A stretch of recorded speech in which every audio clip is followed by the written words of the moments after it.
Hi hello నమస్తే welcome to four sides TV నేను రేవతి తెలుగు చలనచిత్ర పరిశ్రమలో కొంతమంది కుర్ర హీరోల విషయంలో విచిత్ర పరిస్థితి నెలకొంది.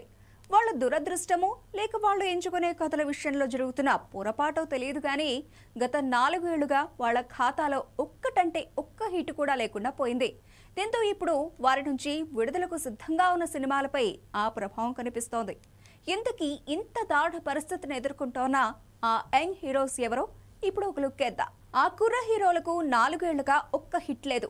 వాళ్ళెవరో కాదు, హీరోలు రామ్, నితిన్, వరుణ్, నిఖిల్ ఒక్క హిట్ కోసం ఈగర్ గా వెయిట్ చేస్తున్నారు.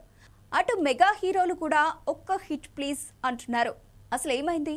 చిన్న హీరోలు కూడా పాన్ ఇండియా స్థాయిలో విజయం సాధిస్తూ ఉంటే యంగ్ స్టార్స్ కు కాలం కలిసి రావడం లేదా అంటే అవుననే అంటున్నారు. టాలీవుడ్ లవర్ బాయ్ విజయ్ దేవరకొండతో నటించాలని చాలా మంది హీరోయిన్స్ పోటీ పడేవారు. కనీసం 5 నిమిషాల నిడివి ఉన్న క్యారెక్టర్ అయినా పర్వాలేదు అని బ్రతిమలాడేవారు. ఇప్పుడు అలాంటి సీన్ కనిపించడం లేదు. గీతా గోవిందం మూవీ తర్వాత రౌడీ బాయ్ కు సరైన హిట్ పడలేదు. దాని తర్వాత వచ్చిన సినిమాలు ఆశించిన స్థాయిలో విజయం సాధించలేదు. విజయ్ దేవరకొండ విశ్వ ప్రయత్నాలు చేస్తున్నా సక్సెస్ ట్రాక్ లోకి రావడం లేదు. ఇటీవల రిలీజ్ అయిన కింగ్డమ్ సినిమా కూడా బాక్సాఫీస్ ముందు బోల్తా పడిందనే టాక్ వినిపించింది. దీంతో కొండన్నకు ఒక్క హిట్ ప్లీజ్ అంటూ వెయిట్ చేయాల్సిన సిచ్యువేషన్ ఏర్పడింది.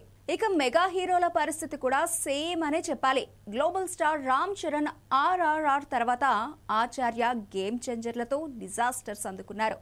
ఇప్పుడు చెర్రీ ఆశలన్నీ పెద్ద చిత్రం మీదనే పెట్టుకున్నారు. హ్యాట్రిక్ ఫెయిల్యూర్ నుంచి తప్పించుకోవాలని చూస్తున్నాడు.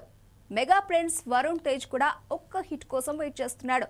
కొడుకు రాకతో కొత్త ఆనందాన్ని తీసుకొచ్చాడు. ప్రస్తుతం మేర్లపాక గాంధీ డైరెక్షన్ లో ఓ సినిమా చేస్తున్నాడు. మరి ఇదైనా వరుణ్ ను ఫ్లాప్ల నుంచి గట్టెక్కిస్తుందా లేదా అనేది చూడాలి. ఇక సాయి దుర్గ్ తేజ్ కూడా ఒక్క ఛాన్స్ అంటున్నాడు. బ్రో మూవీ ఆశించిన ఫలితం